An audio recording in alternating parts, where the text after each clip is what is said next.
All right. We ready? Let's try something. If you're looking to your right or you're looking to your left, and there's an empty seat that has the desk on the same side that you like to use, just move towards the middle so people who are late can have a seat. We're allocating scarce resources. I told you there were going to be lots of lame jokes. All right. Deep breaths, deep breaths. I know it's very exciting. Justin Bieber got arrested. It's all the rage in the news right now. There's nothing else wrong in the world, but Justin Bieber was drag racing. I'm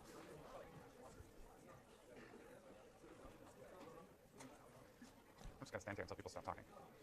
All right, within the class, we're paying about $1,500 a minute. So calm down, quiet. Get into that econ mindset. All right, welcome back. Lecture 2. We're going to start with real economics today. I don't want to say it again. Please stop talking. I get really annoyed, and your neighbors are even more annoyed. Thank you. So what we're going to do today, we're going to dive right in, and we're going to start building up what ultimately will be the workforce of all of economics, which is the supply and demand model. I'm going to give you some examples why this model is so useful and what types of markets you can use it in.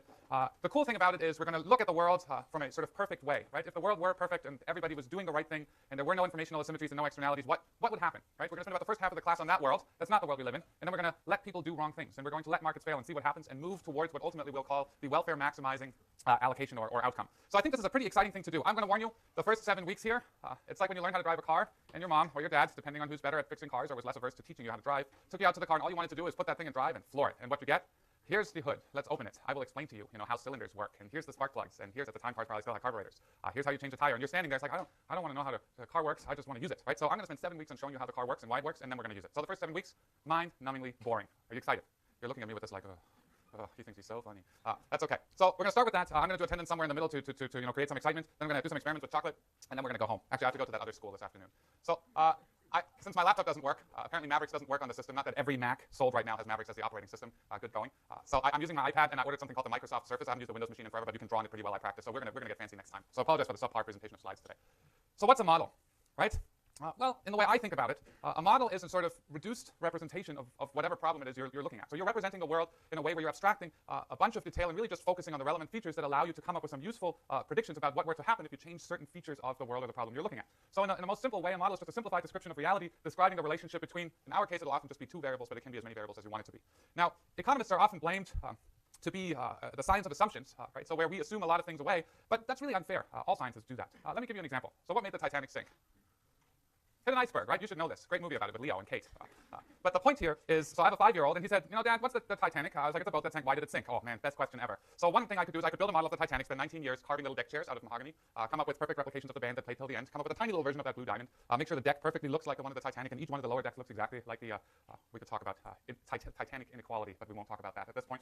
But you see what I'm saying, right? People built these models, and then come up with historical accounts of what icebergs looked like at the time, and carve a perfect replica of the iceberg, come up with water temperature that's exactly the same as it was where it sank, and then crash that thing into this perfect replication of the iceberg. This is not how Alchemist rolls, all right? Here's what I do. Noah asked on Tuesday, how does this work? On Wednesday, I had already stuck a frozen milk jug filled with water in the freezer. It was frozen. You cut off the plastic, you throw it in the bathtub, great excitement. You take a shoebox, you sort of perforate the front left corner of the shoebox, and then you crash the shoebox into the frozen lump of ice, and a bunch of Lego people go into the water, right? It had all the relevant features to demonstrate what happened when the Titanic sank. Yes, it was not a perfectly accurate description of what happened and didn't have all the features of what really happened, but the relevant features were represented, and I could test that shoebox going too fast, because if you crash it too slow, it doesn't actually sink. You have to really crash it. High speeds together with large icebergs result in sinking ships. So the point here is you can always criticize models that are overly simplistic, but it's a judgment call, and this is what makes science a little bit of an art form here. You have to abstract quite a bit, but there is such a thing as too much abstraction, and there's also a thing too much coffee this morning. Deep breath, Max. You can abstract too much, you can abstract too little. If you abstract too little, the problem is no longer trackable, right? You can't handle the model, you can't come up with nice testable hypotheses here. So it really is an art form to abstract just about the right amount. But in general, what you always need in any sort of scientific experiment is you need a concise question.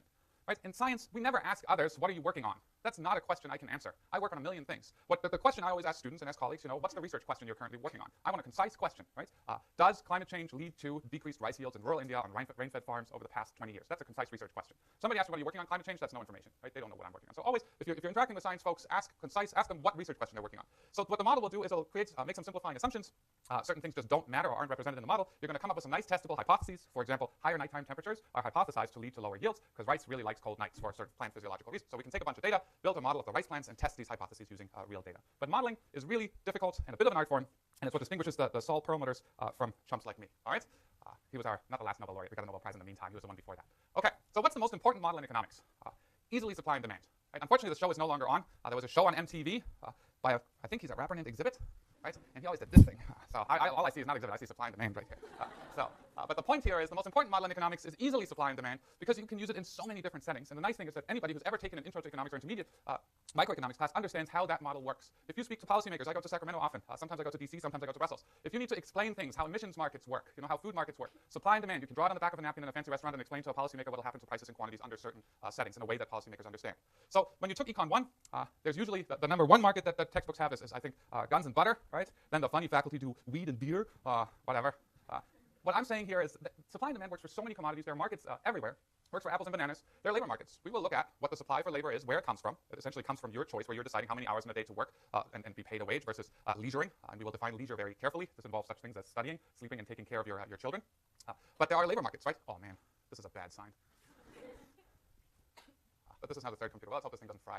So labor markets, they're money markets, right? Currencies are sold and bought and transacted in different money markets. There's an equilibrium price called an exchange rate where the price of one currency in terms of another currency is determined by supply and demand. Not all markets have to be regulated legal type markets, right? The legal markets we observe very well. We know what prices and quantities are. The problem is we have many, many markets we're interested in, and we don't observe the prices and quantities of these markets. So one of these markets, this thing's going to go.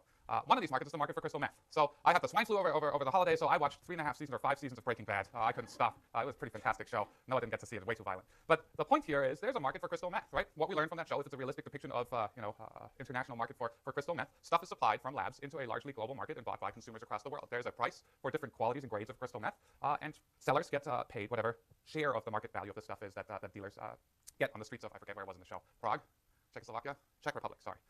2 countries now. But the point here is just because we don't observe it doesn't mean there isn't a market and there isn't a supply and a demand, right? Illegal markets work very well. Crystal mesh, right, is a thing. It's a fabric made out of crystals that you then put on wedding dresses. There's also a market for that. It's an interesting market because one company has the trademark for crystal mesh and they can set the price for this stuff versus consumers then have to go and buy from this individual company that actually has market power can set the price for this commodity. So this will be an interesting market failure we'll look at. It's a monopoly. There are markets, marriage markets, right?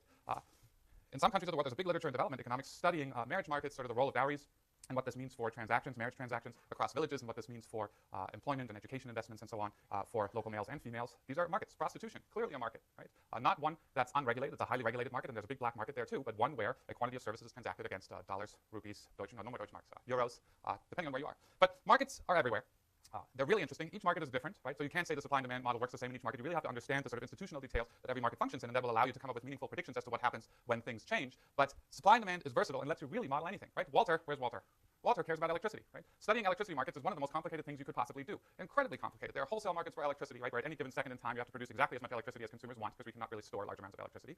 Then there are markets for retail electricity, right? The stuff that comes out of your plug. And then there's something called capacity markets where we try and figure out what types of generating facilities we should build at what points in time to generate base load versus peak load versus whatever it is you're worried about. So supply and demand, very cool model, sounds boring, but we're going to have a lot of fun with it, and it'll allow you to see the world through a different lens, I think. And hopefully this will stop shaking. Maybe if I shake it the exact opposite, my mouth will stand still. Okay. So when are we as a society happy, right? Can we, using a supply and demand model, which you have nightmares about from Econ 1, it was so boring, but doesn't allow us to say anything about when the society is well off or as well off as it can be? Well, we talk about something called an equilibrium. All the models, except for one that we're going to look at, are so-called static models, where there is no time. You don't have to think about what you're going to do next year, the year after, and 15 years from now. There's static models where everything happens at one shot in time. You can easily, bless you, build in dynamics, but that makes it much harder, and the intuition gets much more tricky, so we're going to stick with static models. But we're going to talk about something called equilibrium in the supply and demand model, where the quantity demanded at a given price is exactly equal to the quantity supplied at a given price. Consumers want to buy exactly as many goods at a given price as producers are willing to produce. At that point, consumers have no incentive to move away from the quantity they're consuming, and producers have no incentive to move away from the quantity they're producing. So we're at an equilibrium where no party in the market has an incentive to move away from that price-quantity combinations. What makes this interesting, this is making me dizzy, what's making this interesting is looking at markets in equilibrium and then shocking them, right? Shocking sounds really shocking. But the point here is shocking just means something outside of the price-quantity world, for example, income, information, government regulation, technological change, changes, and what happens to the equilibrium price, meaning the average or the overall price at which goods are sold at a given point in time, and the equilibrium quantity of goods changing hands from suppliers to buyers, right? So we're going to be really interested in things like what happens if all of a sudden everybody gets $300, right? There was a program under one recent president where everybody all of a sudden got $300. You got a positive income shock. What happened to consumption? I saw one of the most awesome seminars yesterday. Was a job candidate, also German, same hometown as me, really funny, applying to my department. Chances of that are really, really small. But the point is what he did is he looked at, does giving people money decrease the amount of stress they're under? Right? Seems like an obvious question that we should know the answer to. What do you think? No? Who here thinks it decreases? So we're talking about one of the poorest areas of Kenya, all right? So do you think giving people money decreases the amount of measurable stress they're under? Yes. Raise your hand. No. Turns out this paper suggests yes, right? So it's a very sort of specific setting, and the measure of happiness or the measure of psychological well-being is a very specific one. It's cortisol measurements, which is a stress hormone, and the other one is actually survey data looking at it. But people who got fairly large income transfers from an NGO actually displayed significant drops in stress. There were significant drops in acts of violence, especially against women in these villages. And this was sort of a really interesting question to ask. But the point here is, again, Income is another thing, right? It's an outside factor here that affects the price and quantity of goods bought and sold in certain markets. So if you all of a sudden get more income, are you going to buy more? I don't know what you guys buy. Yummy food? What's the first thing you spend your money on when grandma sends you $100? For me, it was definitely beer and food. That was it. Those were the luxury items at the time. I didn't have a cell phone. I applied to college when there was no internet with pictures on it. Can you imagine that? I also went to the wrong college. I'll tell you that story later. Internet is really useful. But that's another example, right? What happens if all of a sudden you have access to all of the information possible that's not really protected privately, right? The internet puts an amazing amount of information at your disposal, like the telephone number of the correct admissions office in a certain town, versus if you don't have that technology at your disposal. Does that affect prices and quantities in certain markets? It certainly does, right? But we'll talk about that a little bit.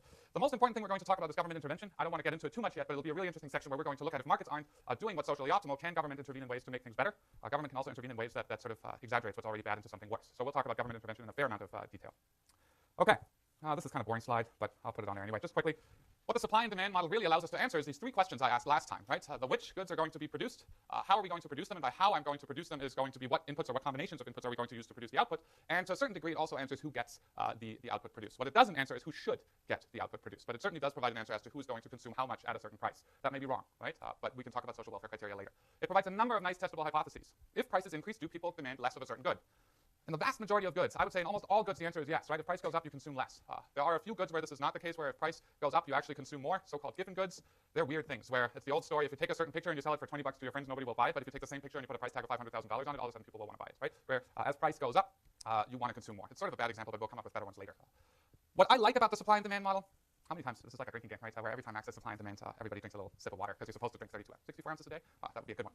So a good description of how consumers and producers come together in a market to determine the price and quantity of a good sold, right? We are keenly interested in how many bushels of corn are sold and produced in a given year. We are keenly interested in, or if you're Louis Vuitton, I don't know if that's actually a real person, but you want to know how many handbags people all over the world are going to buy, and we're going to be able to use the supply and demand model to come up with testable predictions about A, what that number will be, and what factors change that number and allow the producers of these goods in markets with market power to set prices, okay? So what do we need to know in order to do that? Turns out a ton. All right? The information requirements in order to understand how these markets work and to come up with predictions about what's going on in these markets, we need to know a lot. We need to know how buyers behave. Right? How do buyers or consumers make decisions as to how much of a certain good and quantity to buy? For example, you need to know such things as its price, whether you like the thing or not, how much money you have. Does your partner like it, right? That turns out to be the most important factor in our household. But the point here is, what does the function look like, or what governs the decision of the buyer to actually purchase a good versus purchasing another good or not buying a good? So we need to know a lot about the behavior of buyers. We need to know a ton about the behavior of sellers. When does a firm decide to actually make a certain good versus not make a certain good? And how does the firm decide how many units to produce in any given period, right? How does Ford decide whether it should make a small compact hybrid vehicle, right? And then once it's made the decision that it's going to make that, how does it decide how many units of that compact hybrid vehicle it should produce, right? Factors here matter are its ability to produce such a car. If you can't make it, you can't make it. But if you have the technological ability to make it, the question here is how much will it cost us to make that compact hybrid car relative to our competitors? And so, for example, if your hybrid that is basically a competitor to the Prius costs 20 times the amount of money to make that of a Prius, that a Prius does, you're going to think twice about whether you're going to be able to sell any of these cars. So your technology, your costs of production, what your competitors are doing, what your consumers look like, right? Will consumers ever buy a $1,500 cell phone? Right? That's actually kind of crappy. Turns out they do, right? There's a luxury company, I forget their name, starts with a V. The bad guys in James Bond movies always have that phone. I don't know if they make it anymore. You can look at it at the fancy watch store in the Westfield Mall in San Francisco. I think it was some ridiculous amount of money. It comes in like a wooden box, like a watch, and it shows that you're really fancy. But it turns out people use that. It's not even a smartphone. People use that type of phone to signal that they're incredibly rich, right? So it really depends on what you're going to produce, depends on what your buyers are, what your technology is, what your costs are, and what the overall structure of the market looks like. And that's the next bullet here is just buyers alone don't make a market, right? You need the other side, you need the seller. And the rules of the game, meaning how these buyers and sellers interact, is going to have a lot to do with what the outcome is we're going to see. Whether markets are going to fail, whether goods are selling for less than they should be selling for, or more than they should be selling for, is going to depend on the nature of the market. Things like, does any single buyer influence the price of the good? Do you think that's, let me think of a good one. Philip Morris influences the price of tobacco leaves? Philip Morris is a company that used to make something called cigarettes. None of you do this anymore, right? You rolled them into a little paper and then you lit them up and you got really sick later. It's a really dumb thing, but a lot of people did it. You can watch it on Mad Men. But the point here is there were a couple of cigarette companies, there were a lot of tobacco growers, but the tobacco growers essentially sold their tobacco leaves to a very small number of firms that turned these tobacco leaves into cigarettes. So manufacturers of cigarettes actually had a tremendous amount of market power in the market for tobacco leaves. So this is something called market power. I said it, sorry. The ability of a buyer to set, to actually influence price. The same thing could go for the supplier of the good, for example.